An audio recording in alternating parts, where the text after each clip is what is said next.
Necha pulga berib yuboramiz? Eng avvalambor okalar mana shunaqa paytda bizni o'zbekchilikda shunday urib olishadi-da. Bir kishi tiqilib qolgan joyida, bir kishi qiynalgan joyida bizda shunday tiqib olishadi qo'lni oxirigacha.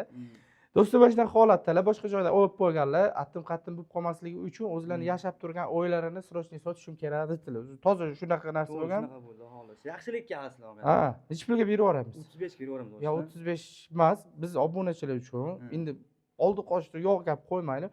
33 ming to'g'risi qo'yaylik. Shu sotilsa $100, $200 deb tiqilib qolmaysiz. Sizni ham ishingiz bitsa, lekin keyin o'yib turish okalar sizlardan iltimos mana shunaqa bir kishi tiqilib qolgan joyida foydalanish emas. Agar o'zinglarni foyda qilishga narxga aqlingni yetsa, bosib yuboringlar. Bo'lmasa, o'zi yashaydigan odam olsa yaxshi bo'ladi. Mebellar nima bo'ladi? Olamiz. Olib ketiladi. Mashina holati. Wi-Fi bor o'shna. Yarasam ham qoladi.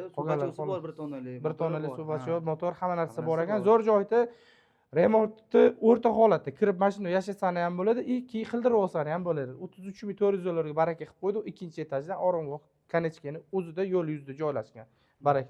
Barakasini bilsa okalar yaxshilikka bittadan like bosib, o'yib turish okalarni atmetga qilib jo'natib qo'yaylik, sizga ham yaxshi bo'ladi.